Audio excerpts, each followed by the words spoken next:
ಆತ್ಮೀಯ SSLC ವಿದ್ಯಾರ್ಥಿಗಳೇ, ತಮಗೆಲ್ಲರಿಗೂ ನನ್ನ ಈಸಿ ಮ್ಯಾಥ್ಸ್ ಚಾನಲ್ಗೆ ಸ್ವಾಗತವನ್ನು ಕೋರ್ತಾ ಈ ವಿಡಿಯೋದಲ್ಲಿ ನಾವು ಎರಡು ಚರಾಕ್ಷರಗಳಿರುವ ರೇಖಾತ್ಮಕ ಸಮೀಕರಣಗಳ ಜೋಡಿಗಳು ಅಧ್ಯಾಯ 3ರಲ್ಲಿ ಬರುವಂಥ ಅಭ್ಯಾಸ 3.1ರ ಮೊದಲನೇ ಪ್ರಶ್ನೆಯಲ್ಲಿ ಬರುವಂಥ 1ನೇ ಮತ್ತು 2ನೇ ಉಪಪ್ರಶ್ನೆಗಳನ್ನ ಬಿಡಿಸೋಣ.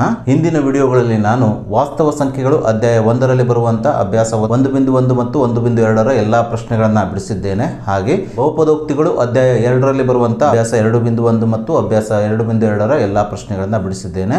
ಆ ವಿಡಿಯೋಗಳಿಗೆ ಸಂಬಂಧಿಸಿದ ಲಿಂಕನ್ನು ನನ್ನ ಡಿಸ್ಕ್ರಿಪ್ಷನ್ ಬಾಕ್ಸ್ನಲ್ಲಿ ನೀಡಿದ್ದೇನೆ. ನೀವು ಆ ಲಿಂಕನ್ನು ಕ್ಲಿಕ್ ಮಾಡಿ ಆ ವಿಡಿಯೋಗಳನ್ನು ನೋಡಬಹುದು. ಸೊ ನಾವೀಗ ಅಭ್ಯಾಸ 3.1ರ ಮೊದಲನೇ ಪ್ರಶ್ನೆಯನ್ನು ತೆಗೆದುಕೊಳ್ಳೋಣ. ಪ್ರಶ್ನೆ ಈ ರೀತಿಯಾಗಿದೆ: ಈ ಕೆಳಗೆ ನೀಡಿರುವ ಸಮಸ್ಯೆಗಳಿಗೆ ರೇಖಾತ್ಮಕ ಸಮೀಕರಣಗಳ ಜೋಡಿಗಳನ್ನು ರಚಿಸಿರಿ ಮತ್ತು ನಕ್ಷಾಕ್ರಮದಿಂದ ಅವುಗಳಿಗೆ ಪರಿಹಾರಗಳನ್ನು ಕಂಡುಹಿಡಿಯಿರಿ ಅಂತ ಹೇಳಿ ಈ ರೀತಿಯ ಎರಡು ಉಪಪ್ರಶ್ನೆಗಳನ್ನು ನಮಗೆ ನೀಡಿದ್ದಾರೆ. ಅದರಲ್ಲಿ ಮೊದಲನೇ ಉಪಪ್ರಶ್ನೆಯನ್ನು ನಾನು ಇಲ್ಲಿ ತೆಗೆದುಕೊಂಡಿದ್ದೇನೆ. ಸೊ ಮೊದಲನೇ ಉಪಪ್ರಶ್ನೆ ಈ ರೀತಿಯಾಗಿದೆ: 10ನೇ ತರಗತಿಯ 10 ವಿದ್ಯಾರ್ಥಿಗಳು ಗಣಿತ ರಸಪ್ರಶ್ನೆಯಲ್ಲಿ ಭಾಗವಹಿಸಿದರು. ಹುಡುಗರ ಸಂಖ್ಯೆಗಿಂತ ಹುಡುಗಿಯರ ಸಂಖ್ಯೆಯು 4 ಹೆಚ್ಚಾಗಿದ್ದರೆ ರಸಪ್ರಶ್ನೆಯಲ್ಲಿ ಭಾಗವಹಿಸಿದ ಹುಡುಗರ ಮತ್ತು ಹುಡುಗಿಯರ ಸಂಖ್ಯೆಗಳನ್ನು ಕಂಡುಹಿಡಿಯಿರಿ. ಪ್ರಶ್ನೆಯಲ್ಲಿ ನೀಡಿದ ಹಾಗೆ ಮೊದಲಿಗೆ ನಾವು ನೀಡಿರುವ ಈ ಹೇಳಿಕೆ ರೂಪದ ಸಮಸ್ಯೆಯನ್ನು ಎರಡು ಸರಳ ರೇಖಾತ್ಮಕ ಸಮೀಕರಣಗಳ ಜೋಡಿಗಳಾಗಿ ಪರಿವರ್ತಿಸಬೇಕು. ಅಂದರೆ ಹೇಳಿಕೆ ರೂಪದ ಈ ಸಮಸ್ಯೆಯನ್ನು ಸಮೀಕರಣ ರೂಪದಲ್ಲಿ ಬರೆಯಬೇಕು. ಸೊ ಪ್ರಶ್ನೆಯಲ್ಲಿ ನಮಗೆ 10ನೇ ತರಗತಿಯ 10 ವಿದ್ಯಾರ್ಥಿಗಳು ಗಣಿತ ರಸಪ್ರಶ್ನೆಯಲ್ಲಿ ಭಾಗವಹಿಸಿದರು ಅಂತ ನೀಡಿದ್ದಾರೆ. ಆದರೆ ಈ 10 ವಿದ್ಯಾರ್ಥಿಗಳಲ್ಲಿ ಹುಡುಗರ ಸಂಖ್ಯೆ ಮತ್ತು ಹುಡುಗಿಯರ ಸಂಖ್ಯೆ ಎಷ್ಟಿದೆ ಎಂಬುದು ನಮಗೆ ನೀಡಿಲ್ಲ. ಸೊ ಯಾವುದೇ ಅಂಶ ಅಂದರೆ ಹೇಳಿಕೆ ರೂಪದ ಒಂದು ಸಮಸ್ಯೆಯಲ್ಲಿ ಯಾವುದೇ ಅಂಶದ ಬೆಲೆ ನಮಗೆ ಗೊತ್ತಿಲ್ಲದಿದ್ದಾಗ ನಾವು ಅವಾಗ ಏನು ಮಾಡಬೇಕಂದ್ರೆ ನಮಗೆ ಗೊತ್ತಿಲ್ಲದ ಅಂಶವನ್ನು ಚರಾಕ್ಷರವಾಗಿ ತೆಗೆದುಕೊಳ್ಳಬೇಕು. ಹಾಗಾಗಿ ನಾನಿಲ್ಲಿ ಈ 10 ವಿದ್ಯಾರ್ಥಿಗಳಲ್ಲಿ ಹುಡುಗಿಯರ ಸಂಖ್ಯೆ X ಆಗಿರಲಿ, X ಚರಾಕ್ಷರವಾಗಿರಲಿ, ಹಾಗೆ ಹುಡುಗರ ಸಂಖ್ಯೆ Y ಆಗಿರಲಿ ಎಂದು ತೆಗೆದುಕೊಂಡಿದ್ದೇನೆ. ಪ್ರಶ್ನೆಯಲ್ಲಿ ನೀಡಿರುವ ಈ ಹೇಳಿಕೆಯ ಪ್ರಕಾರ 10ನೇ ತರಗತಿಯ 10 ವಿದ್ಯಾರ್ಥಿಗಳು ಗಣಿತ ರಸಪ್ರಶ್ನೆಯಲ್ಲಿ ಭಾಗವಹಿಸಿದರು. ಈ ಹೇಳಿಕೆಯನ್ನು ನಾವು ಈಗ ಹುಡುಗಿಯರ ಸಂಖ್ಯೆ X ಮತ್ತು ಹುಡುಗರ ಸಂಖ್ಯೆ Y ಇವುಗಳನ್ನು ಬಳಸಿಕೊಂಡು ಈ ಹೇಳಿಕೆಯನ್ನು ನಾವು ಸಮೀಕರಣ ರೂಪದಲ್ಲಿ ಬರೆದುಕೊಳ್ಳೋಣ.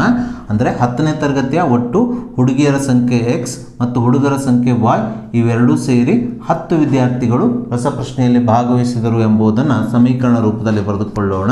ಸೊ ಹಾಗಾಗಿ ನಾವಿಲ್ಲಿ 10ನೇ ತರಗತಿಯ ಹುಡುಗಿಯರ ಸಂಖ್ಯೆ X ಪ್ಲಸ್ ಹುಡುಗರ ಸಂಖ್ಯೆ Y ಇವೆರಡೂ ಸೇರಿ, ಅಂದರೆ ಹುಡುಗರು ಮತ್ತು ಹುಡುಗಿಯರು ಸೇರಿ ಅಷ್ಟು ವಿದ್ಯಾರ್ಥಿಗಳು 10 ವಿದ್ಯಾರ್ಥಿಗಳು ರಸಪ್ರಶ್ನೆಯಲ್ಲಿ ಭಾಗವಹಿಸಿದರು ಅಂದ್ಕೊಂಡು ಒಂದು ಸಮೀಕರಣವನ್ನು ಮಾಡಿಕೊಳ್ಳೋಣ. ಅಂದರೆ X plus Y is equal to 10 ಎಂದು ಒಂದು ಸಮೀಕರಣವನ್ನು ಮಾಡಿಕೊಳ್ಳೋಣ.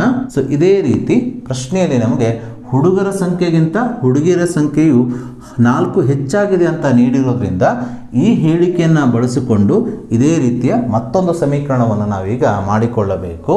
ಸೊ ಪ್ರಶ್ನೆಯಲ್ಲಿ ನಮಗೆ ಹುಡುಗಿಯರ ಸಂಖ್ಯೆ ಅಂದರೆ ಹುಡುಗಿಯರ ಸಂಖ್ಯೆಯನ್ನು ನಾವು X ಆಗಿ ತೆಗೆದುಕೊಂಡಿದ್ದೇವೆ.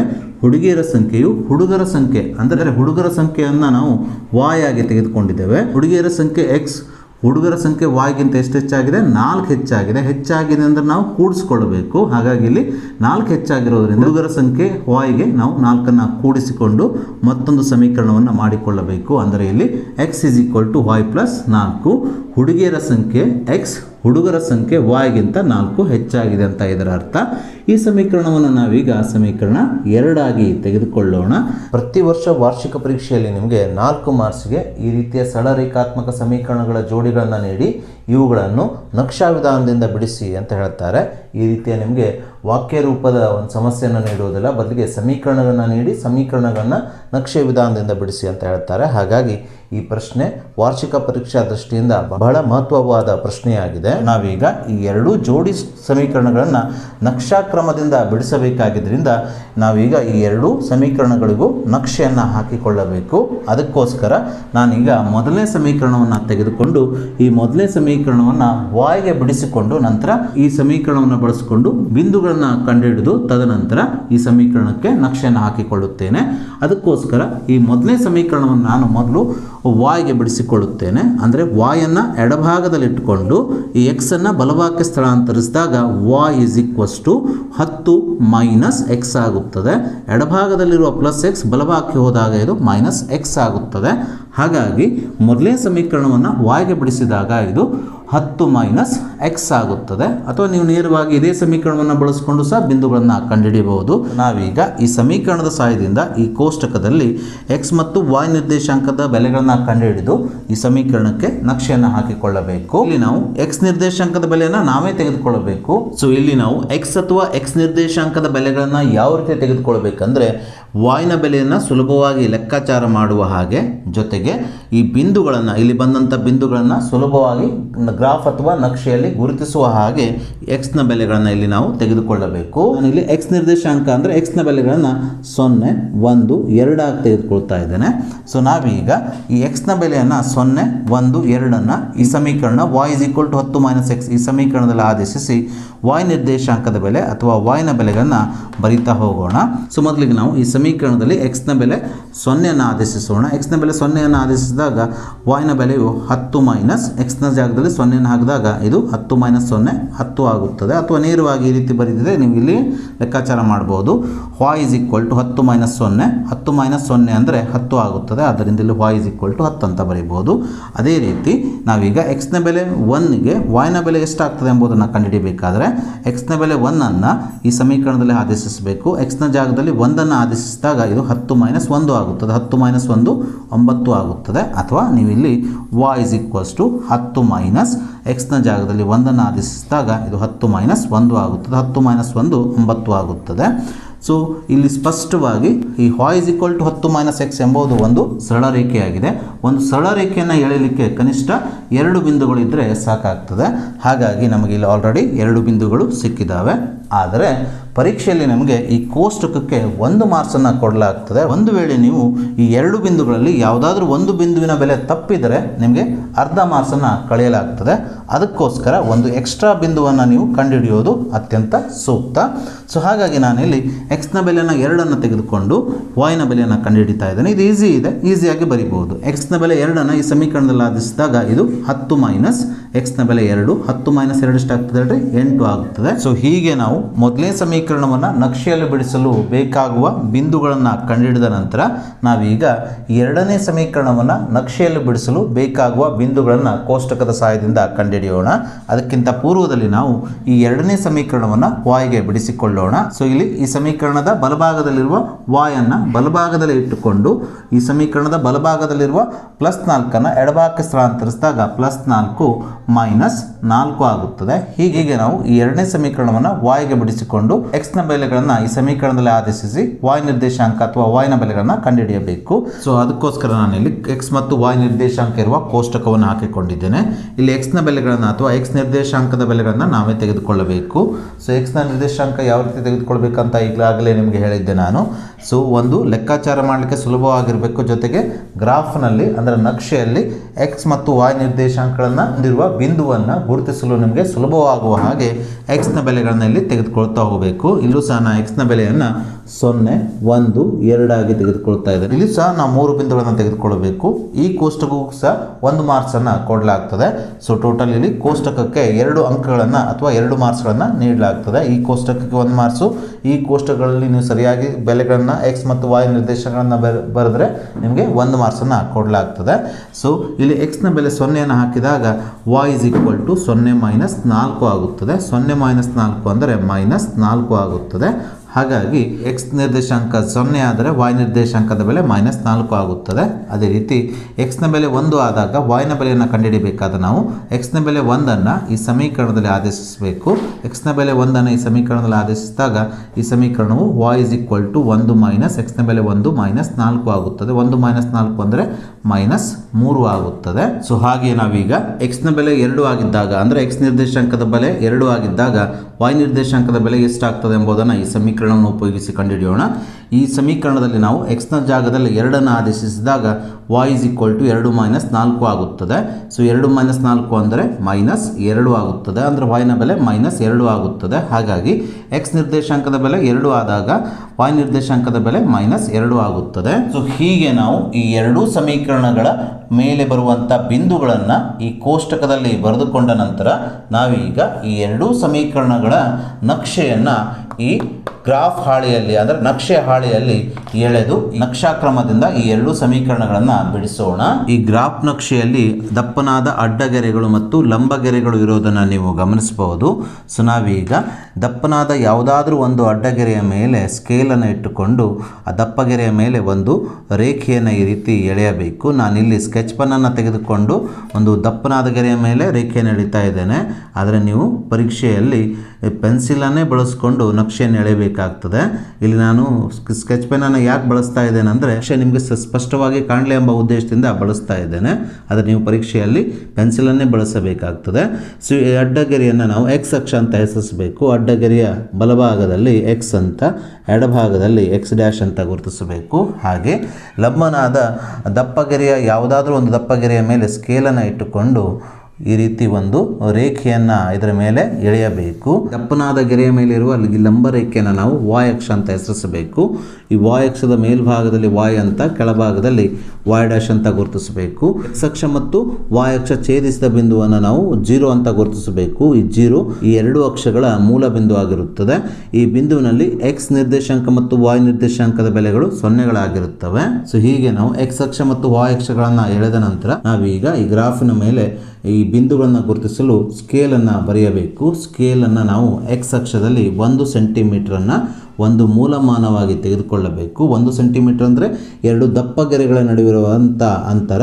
ಎರಡು ದಪ್ಪಗೆರೆಗಳ ನಡುವೆ 1 ಸೆಂಟಿಮೀಟರ್ ಅಂತರ ಇರುತ್ತದೆ. ಹಾಗಾಗಿ ಎಕ್ಸ್ ಅಕ್ಷವನ್ನು 1 ಸೆಂಟಿಮೀಟರ್ ಇಸ್ ಈಕ್ವಲ್ ಟು ಒಂದು ಮೂಲಮಾನವಾಗಿ, ಈ ರೀತಿ ವಾಯ್ ಅಕ್ಷವನ್ನು ಸಹ 1 ಸೆಂಟಿಮೀಟರ್ ಇಸ್ ಈಕ್ವಲ್ ಟು ಒಂದು ಮೂಲಮಾನವಾಗಿ ತೆಗೆದುಕೊಳ್ಳಬೇಕು. ಸೊ ಈಗ ನಾವು ಈ ಸ್ಕೇಲ್ಗೆ ತಕ್ಕಂತೆ ಎಕ್ಸ್ ಅಕ್ಷ ಮತ್ತು ವಾಯ್ ಅಕ್ಷದ ಮೇಲೆ ಸಂಖ್ಯೆಗಳನ್ನು ಬರಿತಾ ಹೋಗಬೇಕು. ಎಕ್ಸ್ ಅಕ್ಷದಲ್ಲಿ 0 ಇಂದ ಬಲಗಡೆಗೆ ಧನ ಸಂಖ್ಯೆಗಳು ಬರುತ್ತವೆ. ಅಂದರೆ 0ದ ನಂತರ ಪ್ರತಿ ದಪ್ಪಗೆರೆಯ ಮೇಲೆ ಧನ ಸಂಖ್ಯೆಗಳನ್ನು ಬರೀತಾ ಹೋಗಬೇಕು. 0ದ ನಂತರ +1 +2 +3 +4 +5 ಈ ರೀತಿ ಬರೆಯಬೇಕು. ಅದೇ ರೀತಿ 0ದ ಎಡಭಾಗದಲ್ಲಿ ಋಣ ಸಂಖ್ಯೆಗಳು ಬರುತ್ತವೆ. 0ದ ನಂತರ ಈ ಕಡೆ -1 -2 -3 ಈ ರೀತಿ ದಪ್ಪಗೆರೆಯ ಮೇಲೆ ಒಂದೊಂದು ಋಣ ಸಂಖ್ಯೆಗಳನ್ನು ಬರೀತಾ ಹೋಗಬೇಕು.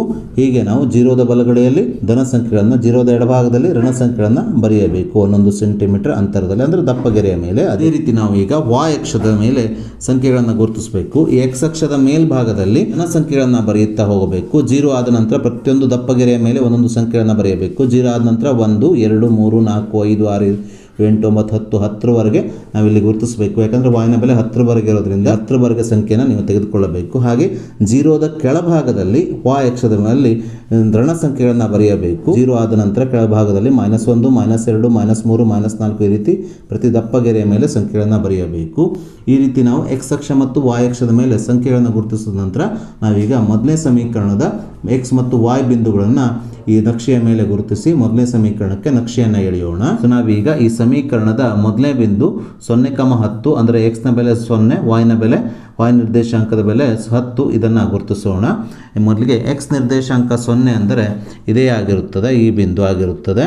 ವಾಯ್ ನಿರ್ದೇಶಾಂಕ 10 ಅಂದರೆ ವಾಯ್ ನಿರ್ದೇಶಾಂಕ +10 ಅಂದರೆ ಮೇಲ್ಗಡೆ ಹೋಗಬೇಕು, -10 ಅಂದರೆ ಕೆಳಗಡೆ ಬರಬೇಕು.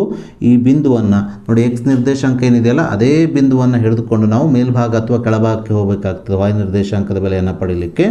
ಸೊ ಎಕ್ಸ್ ನಿರ್ದೇಶಾಂಕ 0 ಅಂದರೆ ಈ ಮೂಲ ಬಿಂದು, ವಾಯ್ 10 ಆಗಿರೋದ್ರಿಂದ ಧನ ಸಂಖ್ಯೆ ಆಗಿರೋದ್ರಿಂದ ಇದರ ಗುಂಟ ನಾವು ಮೇಲ್ಭಾಗಕ್ಕೆ ಚಲಿಸಿದಾಗ ನಮಗೆ 8 9 10 ಇಲ್ಲೇ ಸಿಗುತ್ತದೆ. ಇದು ವಾಯ್ ಅಕ್ಷದ ಮೇಲೆ ಬಂದಿರುತ್ತದೆ. ಎಕ್ಸ್ ನಿರ್ದೇಶಾಂಕ 0 ಆದ ಆ ಬಿಂದು ವಾಯ್ ಅಕ್ಷದ ಮೇಲೆ ಬಂದಿರುತ್ತದೆ. ಹಾಗಾಗಿ ಈ ಎಕ್ಸ್ ನಿರ್ದೇಶಾಂಕ 0, ವಾಯ್ ನಿರ್ದೇಶಾಂಕ 10 ಅಂದರೆ ಇದರ ಮೇಲೆ ವಾಯ್ ಅಕ್ಷದ ಮೇಲೆ ಬಂದಿರೋದ್ರಿಂದ ಇದನ್ನು ಇಂಟು ಮಾರ್ಕ್ ಹಾಕೊಂಡು ಗುರುತು ಮಾಡಿಕೊಂಡು ಇದರ ನಿರ್ದೇಶಾಂಕದನ್ನು ಇದರ ಪಕ್ಕದಲ್ಲಿ 0,10 ಎಂದು ಬರೆಯಬೇಕು. ಸೊ ಇದಾದ ನಂತರ ನಾವೀಗ ಎರಡನೇ ಬಿಂದು ಎಕ್ಸ್ ನಿರ್ದೇಶಾಂಕ 1, ವಾಯ್ ನಿರ್ದೇಶಾಂಕ 9, 1,9 ಈ ಬಿಂದುವನ್ನು ಗುರುತಿಸೋಣ. ಮೊದಲಿಗೆ ಎಕ್ಸ್ ಬಿಂದು 1 ಆಗಿದೆ. +1 ಅಂದರೆ ಈ 0ಯ ಬಲಭಾಗದಲ್ಲಿ, -1 ಅಂದರೆ 0ಯ ಎಡಭಾಗದಲ್ಲಿ ಗುರುತಿಸಬೇಕು. +1 ಇದೆ ಇಲ್ಲಿ, ಹಾಗಾಗಿ 0ಯ ಬಲಭಾಗದಲ್ಲಿ +1 ಇದರ ಗುಂಟ ನಾವು ಚಲಿಸಬೇಕಾಗ್ತದೆ ಮೇಲ್ಭಾಗ ಮತ್ತು ಕೆಳಭಾಗಕ್ಕೆ. ಇಲ್ಲಿ ವಾಯ್ +9 ಇರೋದ್ರಿಂದ ಎಕ್ಸ್ 1 ಇದ್ದಾಗ ವಾಯ್ +9 ಇರೋದ್ರಿಂದ ಇದರ ಗುಂಟ ನಾವು +9 ಇರೋದ್ರಿಂದ ಇದು ಮೇಲ್ಭಾಗದಲ್ಲಿ ಚಲಿಸಬೇಕು. ಇದರ ಗುಂಟ ಚಲಿಸಿದಾಗ +8 +9 ಇಲ್ಲಿ ಬರುತ್ತದೆ. ಇದಕ್ಕೆ ನಾವು ಇಂಟು ಮಾರ್ಕ್ ಹಾಕ್ಕೊಳ್ಬೇಕು. ಇಂಟು ಮಾರ್ಕ್ ಹಾಕ್ಕೊಂಡು ಇದರ ಪಕ್ಕದಲ್ಲಿ ಈ ಬಿಂದು 1,9 ಎಂದು ಬರೆಯಬೇಕು. ಸೊ ಇದಾದ ನಂತರ ಮೂರನೇ ಬಿಂದು 2,8 ಇದೆ. ನಿರ್ದೇಶಾಂಕ 2, ವಾಯ್ ನಿರ್ದೇಶಾಂಕ 8 ಇದೆ. ಸೊ ಇಲ್ಲಿ ಎಕ್ಸ್ ನಿರ್ದೇಶಾಂಕ +2 ಇರೋದ್ರಿಂದ ಈ ಸೊನ್ನೆಯ ಬಲಭಾಗದಲ್ಲಿ ಬರುತ್ತದೆ ನೋಡಿ. ಇಲ್ಲಿ +2 ಅಂದರೆ ಇಲ್ಲಿದೆ. ಸೊ ಇದರ ಗುಂಟ ಮೇಲ್ಭಾಗ ಅಥವಾ ಕೆಳಭಾಗಕ್ಕೆ ಚಲಿಸಬೇಕು. ನಿರ್ದೇಶಾಂಕ ಪ್ಲಸ್ ಅಂತ ಇದ್ದರೆ ಮೇಲ್ಭಾಗಕ್ಕೆ ಚಲಿಸಬೇಕು, ಮೈನಸ್ ಅಂದರೆ ಕೆಳಭಾಗಕ್ಕೆ ಚಲಿಸಬೇಕು. ಇಲ್ಲಿ ಎಕ್ಸ್ ನಿರ್ದೇಶಾಂಕ 2, y ನಿರ್ದೇಶಾಂಕ +8 ಇರೋದ್ರಿಂದ ಇದರ ಗುಂಟ ಮೇಲ್ಭಾಗಕ್ಕೆ ಚಲಿಸಬೇಕು. +4 +5 +6 +7 +8 ನೋಡಿ ಇಲ್ಲಿ ಬರ್ತಾ ಇದೆ. ಇದಕ್ಕೆ ಇಂಟು ಮಾರ್ಕ್ ಹಾಕ್ಕೊಂಡು ಇದರ ಪಕ್ಕದಲ್ಲಿ ಇದರ ನಿರ್ದೇಶಾಂಕ 2,8 ಅಂತ ಬರೆಯಬೇಕು. ತದನಂತರ ಸ್ಕೇಲನ್ನು ಬಳಸಿಕೊಂಡು ಈ ಮೂರು ಬಿಂದುಗಳು ಒಂದೇ ಸರಳ ರೇಖೆಯಲ್ಲಿ ಬರುವ ಹಾಗೆ ಒಂದು ಉದ್ದವಾದ ಸರಳ ರೇಖೆಯನ್ನು ಈ ರೀತಿಯಾಗಿ ಎಳೆಯಬೇಕು. ಈ ನಕ್ಷೆಯು ಈ ಮೊದಲನೇ ಸಮೀಕರಣದ ನಕ್ಷೆ ಆಗಿದೆ. ಸೊ ಇದೇ ರೀತಿ ನಾವೀಗ ಎರಡನೇ ಸಮೀಕರಣ y = 4 - x ಅಥವಾ x = y + 4 ಇದರ ನಕ್ಷೆಯನ್ನು ಈ ಬಿಂದುಗಳ ಸಹಾಯದಿಂದ ಎಳೆಯೋಣ. ಇಲ್ಲಿ ಮೊದಲನೇ ಬಿಂದು 0, -4 ಆಗಿದೆ. ಅಂದರೆ x ನಿರ್ದೇಶಾಂಕ 0, y ನಿರ್ದೇಶಾಂಕ -4 ಆಗಿದೆ. x ನಿರ್ದೇಶಾಂಕ 0 ಅಂದರೆ ಇದೇ ಬಿಂದು ಆಗಿರ್ತದೆ, ಮೂಲ ಬಿಂದು. y ನಿರ್ದೇಶಾಂಕ ಏನಾಗಿದೆ, x ನಿರ್ದೇಶಾಂಕ 0 ಆದಾಗ y ನಿರ್ದೇಶಾಂಕ -4 ಆಗಿರೋದ್ರಿಂದ +4 ಆದರೆ ಮೇಲ್ಗಡೆ ಹೋಗಬೇಕು ಇದೇ ದಾರಿಯಲ್ಲಿ, -4 ಅಂದರೆ ಕೆಳಭಾಗದಲ್ಲಿ ಬರಬೇಕು. -1 -2 -3 -4 ನೋಡಿ ಇಲ್ಲಿ ಬರ್ತಾ ಇದೆ. ಇಲ್ಲಿ ಇಂಟು ಮಾರ್ಕ್ ಹಾಕ್ಕೊಂಡು ಇದರ ನಿರ್ದೇಶಾಂಕಗಳನ್ನು 0, 4 ಅಂತ ಬರೆಯಬೇಕು. x ನಿರ್ದೇಶಾಂಕ 0 ಇದ್ದು y ನಿರ್ದೇಶಾಂಕ ಬೇರೆ ಸಂಖ್ಯೆ ಆಗಿದ್ದರೆ ಅದು y ಅಕ್ಷದ ಮೇಲೆ ಬರುತ್ತದೆ. ಹಾಗೆ ಎರಡನೇ ಬಿಂದು 1, -3 ಅಂತ ಇದೆ. x ನಿರ್ದೇಶಾಂಕ 1 ಇಲ್ಲಿದೆ ನೋಡ್ರಿ 0ಯ ಬಲಭಾಗದಲ್ಲಿ. y ನಿರ್ದೇಶಾಂಕ ಏನಿದೆ -3 ಇದೆ. 1 ಹಾಕ್ಕೊಂಡು -3 ಅಂತ ಇದೆ. -3 ಅಂದರೆ x ಅಕ್ಷದ ಕೆಳಭಾಗದಲ್ಲಿ ಬರಬೇಕು. -1 -2 -3 ನೋಡಿ ಇಲ್ಲಿ ಬರ್ತಾ ಇದೆ. ಇಲ್ಲಿ ಇಂಟು ಮಾರ್ಕ್ ಹಾಕ್ಕೊಂಡು ಇಲ್ಲಿ 1, -3 ಅಂದ್ಕೊಂಡು ಇದರ ನಿರ್ದೇಶಾಂಕಗಳನ್ನು ಬರೆಯಬೇಕು. ಹಾಗೆ ಕೊನೆಯ ಬಿಂದು 2, -2 x ನಿರ್ದೇಶಾಂಕ +2 ಅಂದರೆ ಈ ಕಡೆ, -2 ಅಂದರೆ ಈ ಕಡೆ ಬರಬೇಕು. +2 ಅಂದರೆ ಇಲ್ಲಿದೆ ನೋಡ್ರಿ. ಇದ್ರ ಗುಂಟ ಮೇಲ್ಭಾಗ ಅಥವಾ ಕೆಳಭಾಗಕ್ಕೆ ಚಲಿಸಬೇಕು. ಈಗಾಗಲೇ ಹೇಳಿದ್ನಲ್ಲ, ಪ್ಲಸ್ ಇದ್ದರೆ ಮೇಲ್ಭಾಗದಲ್ಲಿ, y ಮೈನಸ್ ಇದ್ದರೆ ಕೆಳಭಾಗದಲ್ಲಿ ಚಲಿಸಬೇಕು. ಇಲ್ಲಿ x +2 ಇದೆ ನೋಡಿ ಈ ಬಿಂದು. y ಏನಿದೆ -2 ಇದೆ. -2 ಇರೋದ್ರಿಂದ ಇದರ ಕೆಳಭಾಗದಲ್ಲಿ ಚಲಿಸಬೇಕು, ಇದರ ಗುಂಟ ಚಲಿಸಬೇಕು. -1 ಇದು -2. ಇಲ್ಲಿ ನಾವು ಇಂಟು ಮಾರ್ಕ್ ಹಾಕ್ಕೊಳ್ಬೇಕು. ಮಾರ್ಕ್ ಹಾಕ್ಕೊಂಡು ಇದರ ಪಕ್ಕದಲ್ಲಿ ಇದರ ನಿರ್ದೇಶಾಂಕ 2, -2 ಅಂತ ಬರೆಯಬೇಕು. ತದನಂತರ ಈ ಮೂರು ಬಿಂದುಗಳು ಒಂದೇ ಸರಳ ರೇಖೆಯಲ್ಲಿ ಬರುವ ಹಾಗೆ ಸ್ಕೇಲನ್ನು ಇಟ್ಕೊಳ್ಬೇಕು. ಈ ರೀತಿ ಸ್ಕೇಲನ್ನು ಇಟ್ಕೊಂಡು ಒಂದು ಉದ್ದವಾದ ರೇಖೆಯನ್ನು ಎಳೆಯಬೇಕು. ಈ ರೇಖೆಯು ಮೊದಲಿದ್ದ ನಕ್ಷೆ ಅಥವಾ ರೇಖೆಯನ್ನು ಛೇದಿಸುವಂತಿರಬೇಕು. ಈಗ ಈ ಎರಡೂ ರೇಖೆಗಳು ಛೇದಿಸಿದಲ್ಲ ಈ ಬಿಂದುವೇ ಈ ಎರಡು ಸಮೀಕರಣಗಳ ನೀಡಿದಂಥ ಈ ಸಮೀಕರಣಗಳ ಪರಿಹಾರವನ್ನು ಸೂಚಿಸುತ್ತದೆ. ಈ ಬಿಂದುವನ್ನು ನಾವು ನೇರವಾಗಿ x ಅಕ್ಷಕ್ಕೆ ಸೇರಿಸಿದ್ರೆ, ಅಂದರೆ ಲಂಬವಾಗಿ x ಅಕ್ಷಕ್ಕೆ ಸೇರಿಸಿದ್ರೆ ಇದು x ಅಕ್ಷದಲ್ಲಿ 7ಕ್ಕೆ ಸೇರುತ್ತದೆ. ಗ್ರಾಫಲ್ಲಿ x ನಕ್ಷೆಯಲ್ಲಿ 7ಕ್ಕೆ ಸೇರುವುದನ್ನು ನಾವು ಗಮನಿಸ್ಬೋದು. ಹಾಗಾಗಿ ಇಲ್ಲಿ x ನ ಬೆಲೆ 7 ಆಗುತ್ತದೆ. ಅದೇ ರೀತಿ ಇದೇ ಬಿಂದುವನ್ನು ನಾವು ಲಂಬವಾಗಿ ಅಥವಾ ನೇರವಾಗಿ y ಅಕ್ಷಕ್ಕೆ ಸೇರಿಸಿದ್ರೆ ಇದು y ಅಕ್ಷದಲ್ಲಿ 3ಕ್ಕೆ ಸೇರುವುದರಿಂದ ಇಲ್ಲಿ y ನ ಬೆಲೆಯು 3 ಆಗುತ್ತದೆ. ಸೊ ಹೀಗೆ ನಾವು ಈ ಎರಡೂ ಸಮೀಕರಣಗಳ ನಕ್ಷೆಯನ್ನು ಎಳೆದು ಈ ಸಮೀಕರಣಗಳ x ಮತ್ತು y ಬೆಲೆಗಳನ್ನು ನಕ್ಷಾ ವಿಧಾನದಿಂದ ಕಂಡುಹಿಡಿದಿದ್ದೇವೆ. ಸೊ ಹೀಗೆ ನಾವು ಈ ಎರಡೂ ಸಮೀಕರಣಗಳನ್ನು ನಕ್ಷಾಕ್ರಮದಿಂದ ಬಿಡಿಸಿ x ಮತ್ತು y ನ ಬೆಲೆಗಳನ್ನು ಕಂಡುಹಿಡಿದ ನಂತರ ನಾವೀಗ ನೀಡಿದಂಥ ಈ ಹೇಳಿಕೆ ರೂಪದ ಸಮಸ್ಯೆಗೆ ಪರಿಹಾರವನ್ನು ಬರೆಯೋಣ. ಪ್ರಶ್ನೆಯಲ್ಲಿ ನಮಗೆ 10ನೇ ತರಗತಿಯ 10 ವಿದ್ಯಾರ್ಥಿಗಳು ಗಣಿತ ರಸಪ್ರಶ್ನೆಯಲ್ಲಿ ಭಾಗವಹಿಸಿದರು ಅಂತ ನೀಡಿ ರಸಪ್ರಶ್ನೆಯಲ್ಲಿ ಭಾಗವಹಿಸಿದ ಹುಡುಗರ ಮತ್ತು ಹುಡುಗಿಯರ ಸಂಖ್ಯೆಗಳನ್ನು ಕಂಡುಹಿಡಿಯಿರಿ ಅಂತ ಹೇಳಿದ್ರು. ಹಾಗಾಗಿ ನಾವಿಲ್ಲಿ ರಸಪ್ರಶ್ನೆಯಲ್ಲಿ ಭಾಗವಹಿಸಿದ ಹುಡುಗಿಯರ ಸಂಖ್ಯೆ x ಹಾಗೆ ಹುಡುಗರ ಸಂಖ್ಯೆಯನ್ನು y ಆಗಿರಲಿ ಅಂತ ತೆಗೆದುಕೊಂಡಿದ್ದೆವು. ತದನಂತರ ಇದನ್ನು ನಾವು 2 ಸಮೀಕರಣ ರೂಪದಲ್ಲಿ ಪರಿವರ್ತಿಸಿಕೊಂಡ್ವಿ. ಈ ಸಮೀಕರಣವನ್ನು ಬಿಡಿಸಿದಾಗ ನಮಗೆ x ನ ಬೆಲೆ 7 ಹಾಗೆ y ನ ಬೆಲೆ 3 ಬಂದಿರೋದ್ರಿಂದ ಇಲ್ಲಿ ಹುಡುಗಿಯರ ಸಂಖ್ಯೆಯನ್ನು ನಾವು x ಆಗಿ ತೆಗೆದುಕೊಂಡಿರೋದ್ರಿಂದ ಇಲ್ಲಿ x ನ ಬೆಲೆ 7 ಬಂದಿರೋದ್ರಿಂದ ಹುಡುಗಿಯರ ಸಂಖ್ಯೆಯು ಇಲ್ಲಿ 7 ಆಗುತ್ತದೆ. ಹಾಗೆ ಹುಡುಗರ ಸಂಖ್ಯೆಯನ್ನು ನಾವು y ಆಗಿ ತೆಗೆದುಕೊಂಡಿರೋದ್ರಿಂದ ಈ ನಕ್ಷೆಯಿಂದ ಈ ಎರಡು ಸಮೀಕರಣಗಳನ್ನು ಬಿಡಿಸಿದಾಗ y ನ ಬೆಲೆಯು 3 ಬಂದಿರೋದ್ರಿಂದ ಇಲ್ಲಿ ಹುಡುಗರ ಸಂಖ್ಯೆ ಅಂದರೆ y ನ ಬೆಲೆ 3 ಆಗುತ್ತದೆ. ಸೊ ಹೀಗೆ ನಾವು ನಕ್ಷಾಕ್ರಮದಿಂದ ನೀಡಿದಂಥ ಹೇಳಿಕೆ ರೂಪದ ಪ್ರಶ್ನೆಯನ್ನು ಸಮೀಕರಣ ರೂಪದಲ್ಲಿ ಪರಿವರ್ತಿಸಿ ನಕ್ಷಾಕ್ರಮದಿಂದ ಸಮಸ್ಯೆಯನ್ನು ಬಿಡಿಸಿದ್ದೇವೆ. ಸೊ ನಾವೀಗ 1ನೇ ಮುಖ್ಯ ಪ್ರಶ್ನೆಯ 2ನೇ ಉಪ ಪ್ರಶ್ನೆಯನ್ನು ತೆಗೆದುಕೊಳ್ಳೋಣ. ಪ್ರಶ್ನೆ ಈ ರೀತಿಯಾಗಿದೆ. 5 ಪೆನ್ಸಿಲ್ ಮತ್ತು 7 ಪೆನ್ನುಗಳ ಒಟ್ಟು ಬೆಲೆ ₹50. ಹಾಗೆ 7 ಪೆನ್ಸಿಲ್ ಮತ್ತು 5 ಪೆನ್ನುಗಳ ಒಟ್ಟು ಬೆಲೆ ₹46. ಪ್ರತಿಯೊಂದು ಪೆನ್ಸಿಲ್ನ ಬೆಲೆ ಹಾಗೂ ಪೆನ್ನಿನ ಬೆಲೆಗಳನ್ನು ಕಂಡುಹಿಡಿಯಿರಿ ಅಂತ ಹೇಳಿದ್ದಾರೆ. ಸೊ ಪ್ರಶ್ನೆಯಲ್ಲಿ ನಮಗೆ 5 ಪೆನ್ಸಿಲ್ ಮತ್ತು 7 ಪೆನ್ನುಗಳು ಸೇರಿ ಒಟ್ಟು ₹50 ಅಂತ ಹೇಳಿದ್ದಾರೆ. ಹಾಗೆ 7 ಪೆನ್ಸಿಲ್ ಮತ್ತು 5 ಪೆನ್ನುಗಳ ಒಟ್ಟು ಬೆಲೆ ₹46 ಅಂತ ಹೇಳಿದ್ದಾರೆ. ಆದರೆ ಒಂದು ಪೆನ್ಸಿಲ್ನ ಬೆಲೆ ಮತ್ತು ಒಂದು ಪೆನ್ನಿನ ಬೆಲೆ ನಮಗೆ ನೀಡಿಲ್ಲ. ಹಾಗಾಗಿ ನಾವು ನಮಗೆ ಪ್ರಶ್ನೆಯಲ್ಲಿ ನೀಡದೇ ಇರುವ ಒಂದು ಪೆನ್ಸಿಲ್ನ ಬೆಲೆಯನ್ನು ಚರಾಕ್ಷರ ಎಕ್ಸ್ ಆಗಿ ತೆಗೆದುಕೊಂಡರೆ ಒಂದು ಪೆನ್ನಿನ ಬೆಲೆಯನ್ನು ಚರಾಕ್ಷರ ವಾಯ್ ಆಗಿರಲಿ ಎಂದು ತೆಗೆದುಕೊಳ್ಳೋಣ. ಪ್ರಶ್ನೆಯಲ್ಲಿ ನಮಗೆ 5 ಪೆನ್ಸಿಲ್ ಮತ್ತು 7 ಪೆನ್ನುಗಳ ಒಟ್ಟು ಬೆಲೆ 50 ಅಂತ ನೀಡಿರೋದ್ರಿಂದ ನಾವಿಲ್ಲಿ ಒಂದು ಪೆನ್ಸಿಲ್ನ ಬೆಲೆಯನ್ನು ಎಕ್ಸ್ ರೂಪಾಯಿ ಆಗಿ ತೆಗೆದುಕೊಂಡಿರೋದ್ರಿಂದ 5 ಪೆನ್ಸಿಲ್ನ ಬೆಲೆ ಇಲ್ಲಿ 5 ಎಕ್ಸ್ ಆಗುತ್ತದೆ. ಹಾಗೆ ಒಂದು ಪೆನ್ನಿನ ಬೆಲೆಯನ್ನು ನಾವು ವಾಯ್ ಆಗಿ ತೆಗೆದುಕೊಂಡಿರೋದ್ರಿಂದ 7 ಪೆನ್ನುಗಳ ಬೆಲೆಯು 7 ವಾಯ್ ಆಗುತ್ತದೆ. ಸೊ 5 ಪೆನ್ಸಿಲ್ನ ಬೆಲೆ 5x, 7 ಪೆನ್ನುಗಳ ಬೆಲೆ 7 ವಾಯ್. ಒಟ್ಟು ಅಂದರೆ ಇವೆರಡನ್ನ ಕೂಡಿಸಬೇಕು. ಒಟ್ಟು ಬೆಲೆ ಈಸ್ ಈಕ್ವಲ್ಸ್ ಟು ಎಷ್ಟಾಗ್ತದೆ? 50 ರೂಪಾಯಿ ಆಗುತ್ತದೆ. ಹಾಗಾಗಿ 5 pencil 5x plus 7 pen 7 Y is equal to ಒಟ್ಟು ಬೆಲೆ 50 ಎಂದು ಒಂದು ಸಮೀಕರಣವನ್ನು ಮಾಡಿಕೊಳ್ಳಬೇಕು. ಈ ಸಮೀಕರಣವನ್ನು ನಾವೀಗ ಸಮೀಕರಣ 1 ಆಗಿ ತೆಗೆದುಕೊಳ್ಳಬೇಕು. ಹಾಗೆ ಮುಂದುವರೆದ ಪ್ರಶ್ನೆಯಲ್ಲಿ ನಮಗೆ 7 ಪೆನ್ಸಿಲ್ ಮತ್ತು 5 ಪೆನ್ನುಗಳ ಒಟ್ಟು ಬೆಲೆ 46 ಅಂತ ನೀಡಿದ್ದಾರೆ. ಒಂದು ಪೆನ್ಸಿಲ್ನ ಬೆಲೆ ಎಕ್ಸ್ ಆಗಿರೋದ್ರಿಂದ 7 ಪೆನ್ಸಿಲ್ನ ಬೆಲೆಯು ಇಲ್ಲಿ 7 ಎಕ್ಸ್ ಆಗುತ್ತದೆ. ಪ್ಲಸ್ ಒಂದು ಪೆನ್ನಿನ ಬೆಲೆ ವಾಯ್ ಆಗಿರೋದ್ರಿಂದ 5 ಪೆನ್ನುಗಳ ಬೆಲೆ ಇಲ್ಲಿ 5 ವಾಯ್ ಆಗುತ್ತದೆ. 7 ಪೆನ್ಸಿಲ್ ಮತ್ತು 5 ಪೆನ್ನುಗಳ ಒಟ್ಟು ಬೆಲೆ ಅಂದರೆ ಪ್ಲಸ್ ಇವೆರಡನ್ನು ಸೇರಿಸಿದಾಗ ಒಟ್ಟು ಬೆಲೆ ಎಷ್ಟಾಗ್ತಂತ ಅಂತ ಹೇಳಿದ್ದಾರೆ ಅಂದರೆ 46 ರೂಪಾಯಿ ಆಗ್ತಂತ ಹೇಳಿದ್ದಾರೆ. ಹಾಗಾಗಿ 7 pencil 7x plus 5 pen 5 Y ಇವುಗಳ ಒಟ್ಟು ಬೆಲೆ ಈಸ್ ಈಕ್ವಲ್ ಟು 46 ಎಂದು ಬರೆದುಕೊಂಡು ಇದನ್ನು ಈ ಸಮೀಕರಣವನ್ನು ನಾವೀಗ ಸಮೀಕರಣ 2 ಆಗಿ ತೆಗೆದುಕೊಳ್ಳೋಣ. ನಾವೀಗ ಈ ಎರಡು ಸಮೀಕರಣಗಳನ್ನು ನಕ್ಷಾಕ್ರಮದಿಂದ ಬಿಡಿಸಬೇಕಾಗಿರೋದ್ರಿಂದ ಈ ಎರಡೂ ಸಮೀಕರಣಗಳನ್ನು ವಾಯ್ಗೆ ಬಿಡಿಸಿಕೊಂಡು ನಕ್ಷೆಯಲ್ಲಿ ಬಿಡಿಸಲು ಅನುಕೂಲಕರವಾಗುವ ಹಾಗೆ ಬಿಂದುಗಳನ್ನು ಗುರುತಿಸಿಕೊಳ್ಳಬೇಕು. ಅದಕ್ಕೋಸ್ಕರ ಮೊದಲಿಗೆ ನಾನು ಮೊದಲನೇ ಸಮೀಕರಣವನ್ನು ವಾಯ್ಗೆ ಬಿಡಿಸಿಕೊಳ್ಳುತ್ತೇನೆ. ಅಂದರೆ ವಾಯನ್ನು ಮಾತ್ರ ಎಡಭಾಗದಲ್ಲಿ ಇಟ್ಟುಕೊಂಡು ಉಳಿದ ಪದಗಳನ್ನು ಚರಾಕ್ಷರ ಮತ್ತು ಸ್ಥಿರಾಂಕಗಳನ್ನು ಬಲಭಾಗಕ್ಕೆ ಸ್ಥಳಾಂತರಿಸಿ ಮೊದಲನೇ ಸಮೀಕರಣವನ್ನು ವಾಯ್ ರೂಪದಲ್ಲಿ ಬರೆದುಕೊಳ್ಳುತ್ತೇನೆ. ಮೊದಲನೇ ಸಮೀಕರಣದಲ್ಲಿ ಎಡಭಾಗದಲ್ಲಿರುವ 7 ವಾಯನ್ನು ಎಡಭಾಗದಲ್ಲಿ ಇಟ್ಟುಕೊಂಡು ಈ ಪ್ಲಸ್ 5x ಅನ್ನು ಬಲಭಾಗಕ್ಕೆ ಸ್ಥಳಾಂತರಿಸಬೇಕು. ಪ್ಲಸ್ 5x ಬಲಭಾಗಕ್ಕೆ ಹೋದಾಗ ಇದು ಮೈನಸ್ 5x ಆಗುತ್ತದೆ. ಹೀಗೆ ನಾವು 5x ಅನ್ನು ಬಲಭಾಗಕ್ಕೆ ಸ್ಥಳಾಂತರಿಸಿದಾಗ ಈ ಸಮೀಕರಣವು 7y is equal to 50 minus 5x ಆಗುತ್ತದೆ. ತದನಂತರ ಈ ಎಡಭಾಗದಲ್ಲಿರುವ 7ಅನ್ನು ಬಲಭಾಗಕ್ಕೆ ಸ್ಥಳಾಂತರಿಸಬೇಕು. ಎಡಭಾಗದಲ್ಲಿರುವ 7ಅನ್ನು ಬಲಭಾಗಕ್ಕೆ ಸ್ಥಳಾಂತರಿಸಿದಾಗ ಗುಣಿಸು 7 ಈ ಕಡೆ ಬಲಭಾಗಕ್ಕೆ ಬಂದಾಗ ಭಾಗಿಸು 7 ಆಗುತ್ತದೆ. ಹೀಗೆ ನಾವು ಮೊದಲನೇ ಸಮೀಕರಣವನ್ನು ವಾಯ್ಗೆ ಬಿಡಿಸಿಕೊಂಡ ನಂತರ ನಾವೀಗ ಸಮೀಕರಣದ ಸಹಾಯದಿಂದ ಈ ಸಮೀಕರಣದ ನಕ್ಷೆಯನ್ನು ಎಳೆಯಲಿಕ್ಕೆ ಬೇಕಾಗುವ ಎಕ್ಸ್ ಮತ್ತು ವಾಯ್ ಬಿಂದುಗಳನ್ನು ಕಂಡುಹಿಡಿಯೋಣ. ಈ ಪ್ರಶ್ನೆಯಲ್ಲಿ ನಾನು ನಿಮಗೆ ಹೇಳಿದ ಹಾಗೆ ಇಲ್ಲಿ ಎಕ್ಸ್ ನಿರ್ದೇಶಾಂಕ ಅಥವಾ ಎಕ್ಸ್ನ ಬೆಲೆಗಳನ್ನು ನಾವೇ ತೆಗೆದುಕೊಳ್ಳಬೇಕು. ಎಕ್ಸ್ನ ಬೆಲೆಗಳನ್ನು ಯಾವ ರೀತಿ ತೆಗೆದುಕೊಳ್ಳಬೇಕಂದ್ರೆ ಇಲ್ಲಿ ವಾಯ್ನ ಬೆಲೆಯನ್ನು ಸುಲಭವಾಗಿ ಲೆಕ್ಕಾಚಾರ ಮಾಡುವಂತಿರಬೇಕು. ಹಾಗೆ ವಾಯ್ನ ಬೆಲೆಯನ್ನು ಕಂಡುಹಿಡಿದ ನಂತರ ಈ ಎಕ್ಸ್ ಮತ್ತು ವಾಯ್ ಬೆಲೆಗಳನ್ನು ಹೊಂದಿರುವ ಬಿಂದುಗಳನ್ನು ನಕ್ಷೆಯಲ್ಲಿ ಸುಲಭವಾಗಿ ಗುರುತಿಸಿ ಈ ಸಮೀಕರಣದ ನಕ್ಷೆಯನ್ನು ಎಳೆಯಲಿಕ್ಕೆ ನಮಗೆ ಸಾಧ್ಯವಾಗುವಂತಿರಬೇಕು. ಸೊ ಮೊದಲನೇ ಬಿಂದುವಿನ ಎಕ್ಸ್ ನಿರ್ದೇಶಾಂಕವನ್ನು ನಾನಿಲ್ಲಿ 3 ಆಗಿ ತೆಗೆದುಕೊಳ್ತಾ ಇದ್ದೇನೆ.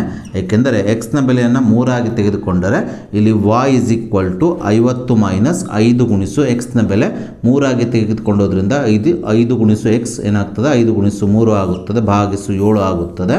ಸೊ 50 ಮೈನಸ್ 5 ಮೂರಲೆ 15 ಆಗುತ್ತದೆ ಭಾಗಿಸು 7. 50 ಮೈನಸ್ 15 ಅಂದರೆ 35 ಆಗುತ್ತದೆ. 35 ಭಾಗಿಸು 7 ಆಗುತ್ತದೆ.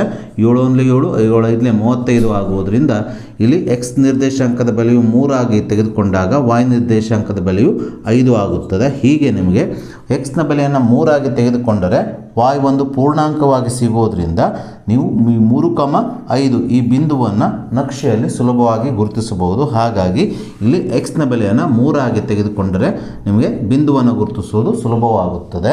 ನಾನೀಗ ಎಕ್ಸ್ನ ಬೆಲೆಯನ್ನು 10 ಆಗಿ ತೆಗೆದುಕೊಳ್ತಾ ಇದ್ದೇನೆ. ಯಾಕೆಂದರೆ ಎಕ್ಸ್ನ ಬೆಲೆಯನ್ನು 10 ಈ ಸಮೀಕರಣದಲ್ಲಿ ಆದೇಶಿಸಿದಾಗ ಇದು 50 ಮೈನಸ್ 5 ಗುಣಿಸು ಎಕ್ಸ್ನ ಬೆಲೆ 10 50 ಆಗುತ್ತದೆ. 5 ಗುಣಿಸು 10 50 ಆಗುತ್ತದೆ. 50 ಮೈನಸ್ 50 0 ಆಗುತ್ತದೆ. 0 ಭಾಗಿಸು 7 ಅಂದರೆ 0 ಆಗುತ್ತದೆ. ಹಾಗಾಗಿ ನಮಗೆ ಮತ್ತೊಂದು ಪೂರ್ಣಾಂಕವೇ ವಾಯ್ನ ಬೆಲೆಯಾಗಿ ಸಿಗೋದ್ರಿಂದ ಇಲ್ಲಿ ನಾನು ಎಕ್ಸ್ನ ಬೆಲೆಯನ್ನು 10 ಆಗಿ ತೆಗೆದುಕೊಳ್ತಾ ಇದ್ದೇನೆ. ಎಕ್ಸ್ನ ಬೆಲೆಯನ್ನು 10 ಆಗಿ ತೆಗೆದುಕೊಂಡಾಗ Y is equals to 50 minus 5 ಗುಣಿಸು 10 ಭಾಗಿಸು 7 ಆಗುತ್ತದೆ. ಎಕ್ಸ್ನ ಸ್ಥಾನದಲ್ಲಿ 10 ಆದೇಶಿಸಿಕೊಳ್ಳಬೇಕು. ಯಾಕಂದರೆ ಎಕ್ಸ್ನ ಬೆಲೆಯನ್ನು 10 ಆಗಿ ತೆಗೆದುಕೊಂಡಿದ್ದೇವೆ. So is equal to 50 minus 5 50 ಆಗುತ್ತದೆ ಭಾಗಿಸು 7. 50 ಮೈನಸ್ 50 ಅಂದರೆ 0 ಆಗುತ್ತದೆ. 0 ಭಾಗಿಸು ಯಾವುದೇ ಸಂಖ್ಯೆ ಅಂದರೆ 0ನೇ ಆಗೋದ್ರಿಂದ ಇಲ್ಲಿ ಎಕ್ಸ್ನ ಬೆಲೆ 10 ಆದಾಗ ವಾಯ್ನ ನಿರ್ದೇಶಾಂಕದ ಬೆಲೆಯು 0 ಆಗುತ್ತದೆ. ಹಾಗಾಗಿ ಎರಡನೇ ಬಿಂದು ಇಲ್ಲಿ x, 10 ಆಗುತ್ತದೆ. ಸೊ ಇದೇ ರೀತಿ ನಾವೀಗ ಎಕ್ಸ್ನ ಬೆಲೆಯನ್ನು -4 ಆಗಿ ತೆಗೆದುಕೊಳ್ಳೋಣ. ಏಕೆಂದರೆ ಎಕ್ಸ್ನ ಬೆಲೆಯನ್ನು -4 ಆಗಿ ತೆಗೆದುಕೊಂಡರೆ ಇಲ್ಲಿ y = 50 ಮೈನಸ್ 5 ಗುಣಿಸು ಎಕ್ಸ್ನ ಜಾಗದಲ್ಲಿ -4 ಆದೇಶಿಸಿದಾಗ ಇದು 50 -× -+5 4 20 ಆಗುತ್ತದೆ ಭಾಗಿಸು 7 ಆಗುತ್ತದೆ. 50 + 20 70 ಆಗುತ್ತದೆ ಭಾಗಿಸು 7. 7 1 7, 7 10 70 ಆಗುವುದರಿಂದ ಇಲ್ಲಿ ಎಕ್ಸ್ ನಿರ್ದೇಶಾಂಕ ಅಥವಾ ಎಕ್ಸ್ನ ಬೆಲೆಯು -4 ಆದರೆ ವಾಯ್ನ ಬೆಲೆಯು 10 ಆಗುತ್ತದೆ. ಸೊ ಹೀಗೆ ನಾವು ಈ ಮೊದಲನೇ ಸಮೀಕರಣದ ಮೇಲೆ ಬರುವಂಥ ಬಿಂದುಗಳನ್ನು ಗುರುತಿಸಿಕೊಂಡ ನಂತರ ನಾವೀಗ ಈ ಎರಡನೇ ಸಮೀಕರಣವನ್ನು ವಾಯ್ಗೆ ಬಿಡಿಸಿ ಈ ಸಮೀಕರಣದ ನಕ್ಷೆಯನ್ನು ಬಿಡಿಸಲು ಬೇಕಾಗುವ ಬಿಂದುಗಳನ್ನು ಕಂಡುಹಿಡಿಯೋಣ. ಎರಡನೇ ಸಮೀಕರಣದ ಎಡಭಾಗದಲ್ಲಿರುವ 5y ಅನ್ನು ಎಡಭಾಗದಲ್ಲಿ ಇದ್ದಾಗ ಇಟ್ಟುಕೊಂಡು ಈ +7x ಅನ್ನು ಬಲಭಾಗಕ್ಕೆ ಸ್ಥಳಾಂತರಿಸಿದಾಗ ಈ ಎರಡನೇ ಸಮೀಕರಣವು 5y = 46. ಈ +7x ಸಮೀಕರಣದ ಬಲಭಾಗಕ್ಕೆ ಹೋದಾಗ -7x ಆಗುತ್ತದೆ. ಸೊ ಮುಂದಿನ ಹಂತದಲ್ಲಿ y ಅನ್ನು ಎಡಭಾಗದಲ್ಲಿ ಇಟ್ಟುಕೊಂಡು ಇಲ್ಲಿ 5ಅನ್ನು ನಾವು ಬಲಭಾಗಕ್ಕೆ ಸ್ಥಳಾಂತರಿಸಿದಾಗ ಎಡಭಾಗದಲ್ಲಿರುವ ಗುಣಿಸು 5 ಬಲಭಾಗಕ್ಕೆ ಬಂದಾಗ ಭಾಗಿಸು 5 ಆಗುತ್ತದೆ. ಹಾಗಾಗಿ ಈ ಸಮೀಕರಣವು y = 46 - 7x ಸಂಪೂರ್ಣ ಭಾಗಿಸು 5 ಆಗುತ್ತದೆ. ಸೊ ನಾವೀಗ ಈ ಸಮೀಕರಣದ ನಕ್ಷೆಯನ್ನು ಎಳೆಯಲು ಬೇಕಾಗುವ ಬಿಂದುಗಳನ್ನು ಈ ಸಮೀಕರಣದ ಸಹಾಯದಿಂದ ಕಂಡುಹಿಡಿಯೋಣ. ಇಲ್ಲಿ ಎಕ್ಸ್ನ ಬೆಲೆಗಳನ್ನು ನಾವೇ ತೆಗೆದುಕೊಳ್ಳಬೇಕು. ಇಲ್ಲಿ ಎಕ್ಸ್ನ ಬೆಲೆಗಳನ್ನು ಯಾವ ರೀತಿ ತೆಗೆದುಕೊಳ್ಳಬೇಕಂದ್ರೆ ಇಲ್ಲಿರುವ ಅಂಶವು 5ರ ಮಗ್ಗಿಯಲ್ಲಿ ಬಂದಿರಬೇಕು ಅಥವಾ 5ರಿಂದ ಸಂಪೂರ್ಣವಾಗಿ ಭಾಗ ಹೋಗುವಂತಿರಬೇಕು. ಅಂದರೆ y ಒಂದು ಪೂರ್ಣಾಂಕ ಬರುವ ಹಾಗೆ ಎಕ್ಸ್ನ ಬೆಲೆಗಳನ್ನು ನಾವಿಲ್ಲಿ ತೆಗೆದುಕೊಳ್ಳಬೇಕು. ಹೀಗೆ ತೆಗೆದುಕೊಂಡರೆ ನಮಗೆ ನಕ್ಷೆಯಲ್ಲಿ ಇಲ್ಲಿ ಬರುವಂಥ ಬಿಂದುಗಳನ್ನು ಗುರುತಿಸುವುದು ಸುಲಭವಾಗುತ್ತದೆ. ಹಾಗಾದರೆ ಎಕ್ಸ್ನ ಬೆಲೆಗಳನ್ನು ಯಾವ್ದಾವುದು ತೆಗೆದುಕೊಳ್ಳಬಹುದು ಎಂಬುದನ್ನು ನಾವೀಗ ನೋಡ್ತಾ ಹೋಗೋಣ. ನಾನು ಇಲ್ಲಿ ಎಕ್ಸ್ನ ಬೆಲೆಯನ್ನು 0 ಆಗಿ ತೆಗೆದುಕೊಂಡರೆ ಇದು 46 ಮೈನಸ್ 7 ಗುಣಿಸು ಎಕ್ಸ್ನ ಬೆಲೆ 0. 7 ಗುಣಿಸು 0 ಅಂದರೆ 0 ಆಗುತ್ತದೆ. ಅಂದರೆ ಇಲ್ಲಿ 46 ಉಳಿಯುತ್ತದೆ. ಈ 46 5ರಿಂದ ಸಂಪೂರ್ಣವಾಗಿ ಭಾಗವಾಗುವುದಿಲ್ಲ. 46 5ರಿಂದ ಭಾಗವಾಗದೇ ಇರೋದ್ರಿಂದ 0ನ್ನು ನಾವು ತೆಗೆದುಕೊಳ್ಳೋದು ಬೇಡ. ಒಂದು ವೇಳೆ 1ಅನ್ನು ತೆಗೆದುಕೊಂಡರೆ 46 ಮೈನಸ್ 7 ಗುಣಿಸು 1 7 ಆಗುತ್ತದೆ. 46 ಮೈನಸ್ 7 ಅಂದರೆ 39 ಆಗುತ್ತದೆ. 39 ಸಹ 5ರಿಂದ ಭಾಗವಾಗುವುದಿಲ್ಲ. ಸೊ ಇಲ್ಲಿ ಬರುವ ಸಂಖ್ಯೆ 5ರಿಂದ ಭಾಗವಾಗುವಂತಿದ್ದರೆ ಮಾತ್ರ ನಮಗೆ y ಒಂದು ಪೂರ್ಣಾಂಕವಾಗಿ ಸಿಗುತ್ತದೆ, ಅಂದರೆ ಪೂರ್ಣ ಸಂಖ್ಯೆ ಸಿಗುತ್ತದೆ. ಸೊ ಎಕ್ಸ್ನ ಬೆಲೆಯನ್ನು ನಾವೀಗ 2 ಆಗಿ ತೆಗೆದುಕೊಳ್ಳೋಣ. ಎಕ್ಸ್ನ ಬೆಲೆಯನ್ನು 2 ಆಗಿ ತೆಗೆದುಕೊಂಡ್ರೆ 7 ಗುಣಿಸು 2 14 ಆಗುತ್ತದೆ. 46 ಮೈನಸ್ 14 ಅಂದರೆ 32 ಆಗುತ್ತದೆ. 32 5ರಿಂದ ಭಾಗವಾಗುವುದಿಲ್ಲ. ಹಾಗಾಗಿ 2ಅನ್ನು ತೆಗೆದುಕೊಳ್ಳೋದು ಬೇಡ. ಎಕ್ಸ್ನ ಬೆಲೆಯನ್ನು 3 ಆಗಿ ತೆಗೆದುಕೊಂಡರೆ y = 46 ಮೈನಸ್ 7 ಗುಣಿಸು 3 ಭಾಗಿಸು 5 ಆಗುತ್ತದೆ. 46 ಮೈನಸ್ 7 3 21 ಭಾಗಿಸು 5. 46 ಮೈನಸ್ 21 ಅಂದರೆ 25 ಆಗುತ್ತದೆ ಭಾಗಿಸು 5. 5 1 5 5 5 25 ಆಗೋದ್ರಿಂದ ಇಲ್ಲಿ ಸ್ಪಷ್ಟವಾಗಿ ಎಕ್ಸ್ನ ಬೆಲೆಯನ್ನು 3 ಆಗಿ ತೆಗೆದುಕೊಂಡ್ರೆ y ಒಂದು ಪೂರ್ಣಾಂಕ 5 ಆಗಿ ನಮಗೆ ಸಿಗೋದ್ರಿಂದ ಈ 3, 5 ಈ ಬಿಂದುವನ್ನು ನಾವು ನಕ್ಷೆಯಲ್ಲಿ ಗುರುತಿಸುವುದು ಸುಲಭವಾಗುತ್ತದೆ. ಅದೇ ರೀತಿ ಮತ್ತೆರಡು ಬಿಂದುಗಳನ್ನು ನಾವೀಗ ನೋಡೋಣ. ಎಕ್ಸ್ನ ಬೆಲೆಯನ್ನು 4 ಆಗಿ ತೆಗೆದುಕೊಂಡರೆ 7 ಗುಣಿಸು 4 28. 46 ಮೈನಸ್ 28 ಅಂದರೆ 18 ಆಗುತ್ತದೆ. 18 5ರಿಂದ ಭಾಗವಾಗುವುದಿಲ್ಲ. ಹಾಗಾಗಿ 4ಅನ್ನು ತೆಗೆದುಕೊಳ್ಳೋದು ಬೇಡ. 5 ಆಗಿ ತೆಗೆದುಕೊಂಡ್ರೆ 7ರಲ್ಲಿ 35. 46 ಮೈನಸ್ 35 ಅಂದರೆ 11 ಆಗುತ್ತದೆ. 11 5ರಿಂದ ಭಾಗವಾಗುವುದಿಲ್ಲ.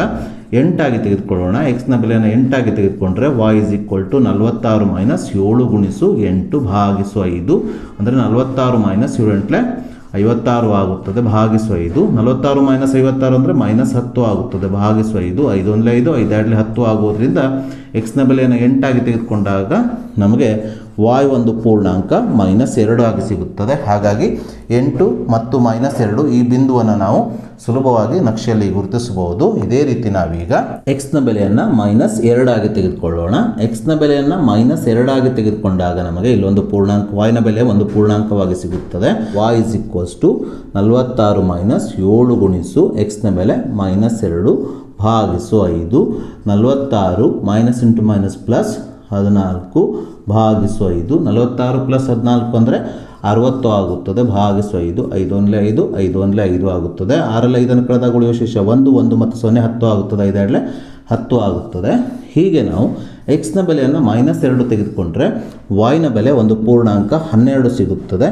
ಈ ಬಿಂದುವನ್ನು ನಾವು ಸಹ ಸುಲಭವಾಗಿ ನಕ್ಷೆಯಲ್ಲಿ ಗುರುತಿಸಬಹುದು. ಸೊ ಹೀಗೆ ನಾವು ಈ ಎರಡೂ ಸಮೀಕರಣಗಳ ಬಿಂದುಗಳನ್ನು ಪಡೆದುಕೊಂಡ ನಂತರ ನಾವೀಗ ಎರಡೂ ಸಮೀಕರಣಗಳ ನಕ್ಷೆಯನ್ನು ಇವುಗಳ ಬಿಂದುಗಳ ಸಹಾಯದಿಂದ ಎಳೆದು ಈ ಎರಡೂ ಸಮೀಕರಣಗಳನ್ನು ನಕ್ಷಾ ವಿಧಾನದಿಂದ ಬಿಡಿಸೋಣ. ಅದಕ್ಕಾಗಿ ನಾನು ಇಲ್ಲಿ ನಕ್ಷೆಯನ್ನು ತೆಗೆದುಕೊಂಡಿದ್ದೇನೆ. ಈ ನಕ್ಷೆಯಲ್ಲಿ ಅಡ್ಡನಾದ ದಪ್ಪನಾದ ಗೆರೆಯ ಮೇಲೆ ಒಂದು ಗೆರೆಯನ್ನು ಎಳೆದು ಇದನ್ನು ಎಕ್ಸ್ ಅಕ್ಷ ಅಂತ ಹೆಸರಿಸಬೇಕು. ಈ ಗೆರೆಯ ಬಲಭಾಗದಲ್ಲಿ ಎಕ್ಸ್ ಅಂತ, ಎಡಭಾಗದಲ್ಲಿ ಎಕ್ಸ್ ಡ್ಯಾಶ್ ಅಂತ ಗುರುತಿಸಬೇಕು. ಅದೇ ರೀತಿ ಲಂಬವಾದ ದಪ್ಪವನಾದ ಗೆರೆಯ ಮೇಲೆ ಈ ಎಕ್ಸ್ ಅಕ್ಷವನ್ನು ಛೇದಿಸುವಂತೆ ಮತ್ತೊಂದು ಗೆರೆಯನ್ನು ಎಳೆದು ಇದನ್ನು ವಾಯ್ ಅಕ್ಷ ಅಂತ ಗುರುತಿಸಬೇಕು. ಮೇಲ್ಭಾಗದಲ್ಲಿ ವಾಯ್, ಕೆಳಭಾಗದಲ್ಲಿ ವಾಯ್ ಡ್ಯಾಶ್ ಅಂತ ಗುರುತಿಸಬೇಕು. ಈ ಎರಡು ಅಕ್ಷಗಳು ಸೇರಿದ ಬಿಂದುವನ್ನು ಜೀರೋ ಅಂತ ಗುರುತಿಸಬೇಕು. ಈ ಜೀರೋ ಮೂಲ ಬಿಂದು ಆಗಿರುತ್ತದೆ. ಸೊ ಈ ಜೀರೋದಿಂದ ಬಲಭಾಗದಲ್ಲಿ ಎಕ್ಸ್ ಅಕ್ಷದಲ್ಲಿ ಧನ ಸಂಖ್ಯೆಗಳು ಬರುತ್ತಾ ಹೋಗ್ತವೆ. +1, +2, +3, +4 ಈ ರೀತಿ ಬರುತ್ತಾ ಹೋದರೆ ಈ ಜೀರೋದಿಂದ ಎಡಭಾಗದಲ್ಲಿ ಋಣ ಸಂಖ್ಯೆಗಳು ಬರುತ್ತವೆ. -1, -2, -3, -4, -5. ಅದೇ ರೀತಿ ಎಕ್ಸ್ ಅಕ್ಷದ ಮೇಲ್ಭಾಗದಲ್ಲಿ ವಾಯ್ ಧನ ಸಂಖ್ಯೆಗಳನ್ನು ಹೊಂದಿರುತ್ತದೆ. +1, +2, +3, +12 ಗುರುತಿಸಿಕೊಂಡಿದ್ದೇವೆ. ಯಾಕಂದರೆ ಇಲ್ಲಿ ವಾಯ್ 12 ಇರೋದ್ರಿಂದ, ವಾಯ್ನ ಬೆಲೆ 12 ಇರೋದ್ರಿಂದ ವಾಯನ್ನು 12 ಗುರುತಿಸ್ಕೊಳ್ಳಿ. ಅದೇ ರೀತಿ ಎಕ್ಸ್ 10 ಇರೋದ್ರಿಂದ ಇಲ್ಲಿ ನೀವು 10 +10 ನೀವು ಎಕ್ಸ್ನ ಬೆಲೆಯನ್ನು ಎಕ್ಸ್ ಅಕ್ಷದ ಮೇಲೆ ಗುರುತಿಸಿಕೊಳ್ಳಬೇಕು. ಅದೇ ರೀತಿ ಎಕ್ಸ್ ಅಕ್ಷದ ಕೆಳಗಡೆ ಋಣ ಸಂಖ್ಯೆಗಳು ಬರ್ತವೆ. ಮೇಲ್ಭಾಗದಲ್ಲಿ ಧನ ಸಂಖ್ಯೆಗಳು ಬಂದರೆ ಕೆಳಗಡೆ ಋಣ ಸಂಖ್ಯೆಗಳು 1 ಸೆಂಟಿಮೀಟರ್ಗೆ -1, -2, -3, -4, -5 ಅಂತ ಗುರುತಿಸಿಕೊಳ್ಳಬೇಕು. ಇಲ್ಲಿ ಸ್ಕೇಲನ್ನು ಬರೆದುಕೊಳ್ಳಬೇಕು. ಎಕ್ಸ್ ಅಕ್ಷ 1 ಸೆಂಟಿಮೀಟರ್ = 1 ಮೂಲಮಾನ. ಅಂದರೆ ಒಂದೊಂದು ದಪ್ಪಗೆರೆಯ ಮೇಲೆ ನಾವು 1 ಸೆಂಟಿಮೀಟರ್ ಅಂತ ಗುರುತಿಸಿಕೊಳ್ತಾ ಹೋಗಬೇಕು. ನೋಡಿ, ದಪ್ಪಗೆರೆ ಅಂದರೆ 1 ಸೆಂಟಿಮೀಟರ್, ಸ್ಕೇಲಲ್ಲಿ ಅಳತೆ ಮಾಡಿದಾಗ ಇದು 1 ಸೆಂಟಿಮೀಟರ್ ಆಗಿರುತ್ತದೆ. ಹಾಗೆ ವಾಯ್ ಅಕ್ಷದಲ್ಲೂ ಸಹ 1 ಸೆಂಟಿಮೀಟರ್ = 1 ಮಾನ. ಅಂದರೆ ಮೇಲ್ಭಾಗಕ್ಕೆ ಹೋದಾಗ ಇಲ್ಲಿ ದಪ್ಪಗೆರೆಯ ಮೇಲೆ 1, 2, 3, 4, 5, 6 ರೀತಿ ಸೆಂಟಿಮೀಟರ್ಗಳನ್ನು ಬರಿತಾ ಹೋಗಬೇಕು. ಸೊ 1 ಸೆಂಟಿಮೀಟರ್ ಅಂದರೆ ಒಂದು ಮೂಲಮಾನವಾಗಿ ಇದನ್ನು ತೆಗೆದುಕೊಳ್ತಾ ಹೋಗಬೇಕು. ಕೆಳಭಾಗದಲ್ಲೂ ಅಷ್ಟೇ ಜೀರೋದ ನಂತರ ಬರುವಂಥ ದಪ್ಪಗೆರೆಯ ಮೇಲೆ -1, -2, -3, -4, -5 ಈ ರೀತಿ ಗುರುತಿಸ್ಕೊಳ್ತಾ ಹೋಗಬೇಕು. ಯಾಕಂದರೆ ವಾಯ್ ಇಲ್ಲಿ ಋಣ ಸಂಖ್ಯೆನೂ ಸಹ ಇದೆ, -2 ಇದೆ. ಹಾಗಾಗಿ ಋಣ ಸಂಖ್ಯೆನೂ ಸಹ ನೀವು ಗುರುತಿಸ್ಕೊಳ್ಳಿ. ಸೊ ನಾವೀಗ ಈ ಮೊದಲನೇ ಸಮೀಕರಣದ ಬಿಂದುಗಳನ್ನು ಈ ನಕ್ಷೆಯ ಮೇಲೆ ಗುರುತಿಸೋಣ. x3 ಮತ್ತು y5. x3 ಆಗಿದ್ದಾಗ, ಎಕ್ಸ್ನ ಬೆಲೆ 3 ಆಗಿದ್ದಾಗ y ನಿರ್ದೇಶಾಂಕದ ಬೆಲೆ 5 ಆಗುತ್ತದೆ. x3 ಅಂದರೆ ಈ x ಅಕ್ಷದ ಜೀರೋದ ಬಲಭಾಗದಲ್ಲಿ ಬಂದಿರುತ್ತದೆ. ಇಲ್ಲಿ 3 ಇದೆ ನೋಡ್ರಿ, ಇದರ ಗುಂಟ ನಾವು ಚಲಿಸಬೇಕು. y ಏನಿದೆ ಅಂದರೆ +5 ಇದೆ. +5 ಅದನ್ನು ಮೇಲೆ ಹೋಗಬೇಕು. +1, +2, +3, +4, +5 ನೋಡಿ, ಇಲ್ಲಿ ಈ ರೀತಿ ಮಾರ್ಕ್ ಮಾಡಿಕೊಂಡು ಇಲ್ಲಿ ಬ್ರ್ಯಾಕೆಟ್ನಲ್ಲಿ ಈ ಬಿಂದುವಿನ ನಿರ್ದೇಶಾಂಕಗಳನ್ನು 3, 5 ಅಂತ ಬರೆಯಬೇಕು. ಹಾಗೆ ಎರಡನೇ ಬಿಂದುವನ್ನು ಗುರುತಿಸೋಣ. ಎರಡನೇ ಬಿಂದು 10, 0 ಆಗಿದೆ. ಎಕ್ಸ್ ನಿರ್ದೇಶಾಂಕ 10 ಆದರೆ ವಾಯ್ ನಿರ್ದೇಶಾಂಕ 0 ಆಗಿದೆ. ಎಕ್ಸ್ ನಿರ್ದೇಶಾಂಕ 10 ಅಂದರೆ ಇಲ್ಲಿ ಬರುತ್ತದೆ. ವಾಯ್ ನಿರ್ದೇಶಾಂಕ 0 ಆಗಿದೆ. ವಾಯ್ ನಿರ್ದೇಶಾಂಕ 0 ಅಂದರೆ ಇದೇ ಬೆಲೆ ಆಗಿರೋದ್ರಿಂದ ಇಲ್ಲಿ ಎಕ್ಸ್ ನಿರ್ದೇಶಾಂಕ 10, ವಾಯ್ ನಿರ್ದೇಶಾಂಕ 0 ಅಂದರೆ ಎಕ್ಸ್ ಅಕ್ಷದ ಮೇಲೆ ಬರುತ್ತದೆ. ಹಾಗಾಗಿ ಇಲ್ಲಿ ನಾವು ಎಕ್ಸ್ ಅಕ್ಷದ ಮೇಲೆ 10ರ ಮೇಲೆ ನಾವು ಒಂದು ಮಾರ್ಕನ್ನು, ಇಂಟು ಚಿಹ್ನೆಯನ್ನು ಹಾಕ್ಕೊಳ್ಬೇಕು. ಈ ಬಿಂದುವನ್ನು 10, 0 ಅಂತ ಇಲ್ಲಿ ಇದರ ನಿರ್ದೇಶಾಂಕವನ್ನು ಬರೆಯಬೇಕು. ಇದೇ ರೀತಿ ಮೂರನೇ ಬಿಂದುವಿನಲ್ಲಿ ಎಕ್ಸ್ ನಿರ್ದೇಶಾಂಕ -4 ಆದರೆ ವಾಯ್ ನಿರ್ದೇಶಾಂಕದ ಬೆಲೆ 10 ಆಗಿದೆ. ಎಕ್ಸ್ ನಿರ್ದೇಶಾಂಕ -4 ಅಂದರೆ ಈ 0ಯ ಎಡಭಾಗದಲ್ಲಿ ಬರುತ್ತದೆ. ಎಡಭಾಗದಲ್ಲಿ -4 ಅಂತ ಇದೆ. ಇದರ ಗುಂಟ ಮೇಲ್ಭಾಗ ಅಥವಾ ಕೆಳಭಾಗ ಚಲಿಸಬೇಕು. ಪ್ಲಸ್ ಅಂತ ಇದ್ದರೆ ಮೇಲ್ಭಾಗದಲ್ಲಿ, ಮೈನಸ್ ಅಂತ ಇದ್ದರೆ ವಾಯ್ ಮೈನಸ್ ಅಂತ ಇದ್ದರೆ ಕೆಳಭಾಗದಲ್ಲಿ ಚಲಿಸಬೇಕು. ನೋಡಿ, ಇಲ್ಲಿ ಎಕ್ಸ್ನ ಬೆಲೆ -4 ಆದರೆ ವಾಯ್ನ ಬೆಲೆ +10 ಆಗಿದೆ. +10 ಅಂದರೆ ಮೇಲ್ಭಾಗಕ್ಕೆ ಹೋಗಬೇಕು. ನೋಡಿ, ಈ ರೀತಿ ಹೋಗಬೇಕು. +10 ಅಂದರೆ ಇಲ್ಲಿ ಬರುತ್ತದೆ. ಸೊ ಇದನ್ನು ನಾವು -4, 10 ಅಂತ ಈ ಬಿಂದುವಿನ ನಿರ್ದೇಶಾಂಕವನ್ನು ಬರೆಯಬೇಕು. ನಂತರ ಸ್ಕೇಲನ್ನು ಬಳಸಿಕೊಂಡು, ಈ ರೀತಿ ಸ್ಕೇಲನ್ನು ಬಳಸಿಕೊಂಡು ಈ ಮೂರೂ ಬಿಂದುಗಳು ಒಂದೇ ಸರಳ ರೇಖೆಯಲ್ಲಿ ಬರುವ ಹಾಗೆ ಒಂದು ರೇಖೆಯನ್ನು ಈ ರೀತಿಯಾಗಿ ಎಳೆಯಬೇಕು. ಇಲ್ಲಿ ನಾವು ಎಳೆದಂಥ ರೇಖೆಯು ಮೊದಲನೇ ಸಮೀಕರಣದ ನಕ್ಷೆ ಆಗಿದೆ. ಸೊ ಈ ಮೂರು ಬಿಂದುಗಳು ಈ ಸರಳ ರೇಖೆಯ ಮೇಲೆ ಬಂದಿರೋದನ್ನು ನೀವು ಗಮನಿಸಬಹುದು.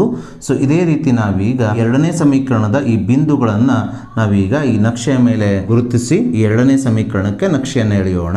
ಸೊ ಮೊದಲನೇ ಬಿಂದು ಇಲ್ಲಿ 3 ಮತ್ತು 5 ಆಗಿದೆ. ಅಂದರೆ ಎಕ್ಸ್ ನಿರ್ದೇಶಾಂಕ 3 ಆದರೆ ವಾಯ್ ನಿರ್ದೇಶಾಂಕ 5 ಆಗಿದೆ. 3, 5 ಈ ಬಿಂದು ಆಲ್ರೆಡಿ ಇಲ್ಲಿ ನಾವು ಗುರುತಿಸಿದ್ದೇವೆ. ಇಲ್ಲಿ ನೋಡಿ, ಈ ಮೊದಲನೇ ಸಮೀಕರಣದಲ್ಲೂ ಸಹ 3, 5 ಬಿಂದು ಇದೆ. ಹಾಗೆ ಎರಡನೇ ಸಮೀಕರಣದಲ್ಲೂ 3 ಮತ್ತು 5 ಬಿಂದುಗಳಿದ್ದಾವೆ. ಹಾಗಾಗಿ ಈ ಬಿಂದುವೇ ಈ ಎರಡನೇ ಸಮೀಕರಣದ 3,5 ಬಿಂದು ಆಗಿದೆ. ಅಂದರೆ ಎಕ್ಸ್ ನಿರ್ದೇಶಾಂಕ 3, y ನಿರ್ದೇಶಾಂಕ 5 ಆಗಿದೆ. ಇದೇ ರೀತಿ ನಾವೀಗ ಎರಡನೇ ಬಿಂದು 8, -2 ಗುರುತಿಸೋಣ. ಎಕ್ಸ್ ನಿರ್ದೇಶಾಂಕ 8 ಇದ್ದರೆ y ನಿರ್ದೇಶಾಂಕ -2 ಇದೆ. ಎಕ್ಸ್ ನಿರ್ದೇಶಾಂಕ 8 ಅಂದರೆ +8 ಅಂದರೆ 0ಯ ಬಲಭಾಗದಲ್ಲಿ +8 ಇಲ್ಲಿದೆ ನೋಡ್ರಿ. -2 y ನಿರ್ದೇಶಾಂಕ ಎಷ್ಟಿದೆ? -2 ಇರೋದ್ರಿಂದ ಮೈನಸ್ ಅಂದರೆ ಕೆಳಗಡೆ y ಅಕ್ಷದ ಕೆಳಗಡೆ ಬರಬೇಕು. ಇದು -1, ಇದು -2 ಆಗುತ್ತದೆ. ಎಕ್ಸ್ ನಿರ್ದೇಶಾಂಕ 8, y ನಿರ್ದೇಶಾಂಕ -2 ಈ ಬಿಂದು ಆಗಿದೆ. ಹಾಗಾಗಿ ಈ ಬಿಂದುವಿನ ನಿರ್ದೇಶಾಂಕವನ್ನು ನಾವು ಚಿಕ್ಕದಾಗಿ ಇಲ್ಲಿ ಬರೆದುಕೊಳ್ಳಬೇಕು. ಮೂರನೇ ಬಿಂದು ಎಕ್ಸ್ ನಿರ್ದೇಶಾಂಕ -2 ಆಗಿದ್ದರೆ y ನಿರ್ದೇಶಾಂಕ 12 ಇದೆ. ಎಕ್ಸ್ ನಿರ್ದೇಶಾಂಕ -2 ಅಂದರೆ ಎಕ್ಸ್ ಅಕ್ಷದ 0ಯ ಎಡಭಾಗದಲ್ಲಿ ಬರುತ್ತದೆ. -2 ಇಲ್ಲಿದೆ ನೋಡ್ರಿ. ಎಕ್ಸ್ ನಿರ್ದೇಶಾಂಕ -2 ಆಗಿದ್ದಾಗ y ನ ಬೆಲೆ ಏನಾಗಿದೆ ಅಂದರೆ y ನಿರ್ದೇಶಾಂಕದ ಬೆಲೆ +12 ಆಗಿದೆ. +12 ಅಂದರೆ ಮೇಲ್ಭಾಗಕ್ಕೆ ಹೋಗಬೇಕು. ಇದರ ಗುಂಟ ನಾವು 12 ನೋಡಿದಾಗ ಇದು 6, 7, 8, 9, 10, 11, 12 ನೋಡಿ ಇಲ್ಲಿದೆ ಈ ಬಿಂದು. ಸೊ ಎಕ್ಸ್ ನಿರ್ದೇಶಾಂಕ -2, y ನಿರ್ದೇಶಾಂಕ +12 ಇದೆ. ಇಲ್ಲಿ ನಾವು -2, 12 ಅಂತ ಬರೆದುಕೊಳ್ಬೇಕು. ನಾವೀಗ ನಕ್ಷೆಯ ಮೇಲೆ ಈ 3 ಬಿಂದುಗಳು ಒಂದೇ ಸರಳ ರೇಖೆಯಲ್ಲಿ ಬರುವ ಹಾಗೆ ಒಂದು ರೇಖೆಯನ್ನು ಈ ರೀತಿಯಾಗಿ ಎಳೆಯಬೇಕು. ಸೊ ಈಗ ನಾವು ಎಳೆದಂಥ ಈ ನಕ್ಷೆಯು ಈ ಎರಡನೇ ಸಮೀಕರಣದ ನಕ್ಷೆಯಾಗಿದೆ. ಸೊ ಇಲ್ಲಿ ಸ್ಪಷ್ಟವಾಗಿ ಮೊದಲನೇ ಮತ್ತು ಎರಡನೇ ಸಮೀಕರಣಗಳ ನಕ್ಷೆಗಳು ಒಂದೇ ಒಂದು ಬಿಂದುವಿನಲ್ಲಿ ಛೇದಿಸ್ತಾ ಇರೋದನ್ನು ನಾವು ಗಮನಿಸಬಹುದು. ಈ ಬಿಂದುವೇ ಈ ಎರಡೂ ಸಮೀಕರಣಗಳ ಪರಿಹಾರವಾಗಿದೆ. ಅಂದರೆ ಇಲ್ಲಿ ಈ ಬಿಂದುವಿನ ನಿರ್ದೇಶಾಂಕಗಳು 3,5 ಆಗಿರೋದ್ರಿಂದ ಇಲ್ಲಿ ಎಕ್ಸ್ನ ಬೆಲೆ 3 ಹಾಗೆ ವಾಯ್ನ ಬೆಲೆ 5 ಆಗಿರೋದ್ರಿಂದ ಈ ಸಮೀಕರಣಗಳ ಪರಿಹಾರಗಳು x=3, ಅದೇ ರೀತಿ y ನಿರ್ದೇಶಾಂಕ 5 ಆಗಿರೋದ್ರಿಂದ ಇಲ್ಲಿ y=5. ಇಲ್ಲಿ ನಾವು ಈ ಬಿಂದುವನ್ನು ನೇರವಾಗಿ ಎಕ್ಸ್ ಅಕ್ಷಕ್ಕೆ ಸೇರಿಸಿದರೆ ಇದು ಎಕ್ಸ್ ಅಕ್ಷದಲ್ಲಿ 3ಕ್ಕೆ ಸೇರುವುದರಿಂದ ಇಲ್ಲಿ ಎಕ್ಸ್ನ ಬೆಲೆ 3 ಆಗುತ್ತದೆ. ಹಾಗೆ ಈ ಬಿಂದುವನ್ನು ನೇರವಾಗಿ ಲಂಬವಾಗಿ y ಅಕ್ಷಕ್ಕೆ ಸೇರಿಸಿದಾಗ ಇದು y ಅಕ್ಷದಲ್ಲಿ 5ಕ್ಕೆ ಸೇರುವುದರಿಂದ ಇಲ್ಲಿ ಸ್ಪಷ್ಟವಾಗಿ yನ ಬೆಲೆ 5 ಆಗುತ್ತದೆ. ಹೀಗೆ ನಾವು ಈ ಎರಡೂ ಸಮೀಕರಣಗಳನ್ನು ನಕ್ಷಾಕ್ರಮದಿಂದ ಬಿಡಿಸಿದಾಗ ಎಕ್ಸ್ನ ಬೆಲೆಯು ನಮಗೆ 3 ಬಂದರೆ yನ ಬೆಲೆಯು 5 ಬಂದಿದೆ. ಸೊ ನಾವಿಲ್ಲಿ ಒಂದು ಪೆನ್ಸಿಲ್ನ ಬೆಲೆಯನ್ನು x ರೂಪಾಯಿಯಾಗಿ ತೆಗೆದುಕೊಂಡಿದ್ದೇವೆ. ಅದರ ನಕ್ಷಾಕ್ರಮದಿಂದ ನಾವು ಈ ಸಮೀಕರಣವನ್ನು ಬಿಡಿಸಿದಾಗ ಎಕ್ಸ್ನ ಬೆಲೆಯು 3 ಬಂದಿರೋದ್ರಿಂದ ಇಲ್ಲಿ ಒಂದು ಪೆನ್ಸಿಲ್ನ ಬೆಲೆ ಇಲ್ಲಿ 3 ರೂಪಾಯಿ ಆಗುತ್ತದೆ. ಹಾಗೆ ಒಂದು ಪೆನ್ನಿನ ಬೆಲೆಯನ್ನು ನಾವು ರೂಪಾಯಿ ಆಗಿರಲಿ ಎಂದು ತೆಗೆದುಕೊಂಡಿರೋದ್ರಿಂದ ಇಲ್ಲಿ yನ ಬೆಲೆಯು 5 ಬಂದಿರೋದ್ರಿಂದ ಒಂದು ಪೆನ್ನಿನ ಬೆಲೆ 5 ಆಗುತ್ತದೆ. ಸೊ ಹೀಗೆ ನಾವು ನೀಡಿದಂಥ ಈ ಹೇಳಿಕೆ ರೂಪದ ಸಮಸ್ಯೆಯನ್ನು ಸಮೀಕರಣ ರೂಪಕ್ಕೆ ಪರಿವರ್ತಿಸಿ ಅದನ್ನು ನಕ್ಷಾಕ್ರಮದಿಂದ ಬಿಡಿಸಿ ಈ ಸಮಸ್ಯೆಗೆ ಪರಿಹಾರವನ್ನು ಕಂಡುಹಿಡಿದಿದ್ದೇವೆ.